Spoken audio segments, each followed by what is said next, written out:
ఐపీఎల్‌లో ఆటగాళ్ళ వీడియోలు, ఆళ్ళ గమ్మత్ ముచ్చట్ల కంటే, స్టేడియంలో జనాల వీడియోలు, ఔట్ అయితారని జాతకం చెప్పే వార్తలే ఎక్కువ వైరల్ అయితున్నాయి. ఇంటర్నెట్‌లో ఇరగమరగ తిరుగుతున్నాయి.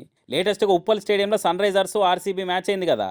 ఇక స్టేడియంలో డైరెక్ట్ చూస్తున్న ఈ పిల్లగాడు ఎస్ఆర్‌హెచ్ గెలవాలనే ఎక్సైట్‌మెంట్ తోటి ఇప్పుడు వికెట్ పడతది అనంగానే ఏమైందో చూడుర్రి.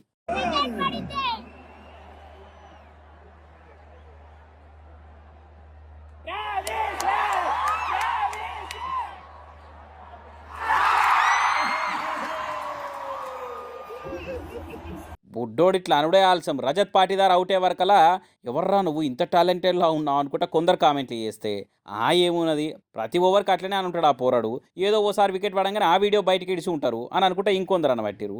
కానీ ఆ నడుమ నిమ్మకాయ పట్టుకొని ఓ ఎస్ఆర్‌హెచ్ ఫ్యాను ఓం బగి బుగే బగిడి బాగోదరి ఓం ఫట్ స్వాహా అనంగానే లటక్కున ఆపోజిట్ టీమ్ వికెట్ పడ్డది. దాంతోని ఈయన క్షుద్ర పూజలొచ్చు అనుకుంటా కామెంట్లు చేస్తే టీవీ ఛానెల్‌లు కూడా లైన్‌లు కట్టి మరీ ఇంటర్వ్యూలు చేసినాయి. నాకే శక్తులుంటే రూ. 10 నిమ్మకాయతోని పైసలు సంపాదించుకునేటోని గదా! ఆళ్ళ వికెట్ పడాలి, ఈళ్ళ స్కోర్ తక్కువ కావాలని ఎందుకు చేస్తా అని అన్న కూడా లాజిక్‌లు మాట్లాడే వరకలా అంతా సైలెంట్ అయ్యిర్రు. ఇప్పుడు ఈ పిల్లగాని వీడియో కూడా వైరల్ అయితుండే వరకలా ఈ సీజన్‌కి ఇసొంటియి హైలైట్ అయితున్నాయిగా అనుకుంటా కామెంట్‌లేస్తుర్రు ఐపీఎల్ హార్డ్ కోర్ ఫ్యాన్స్.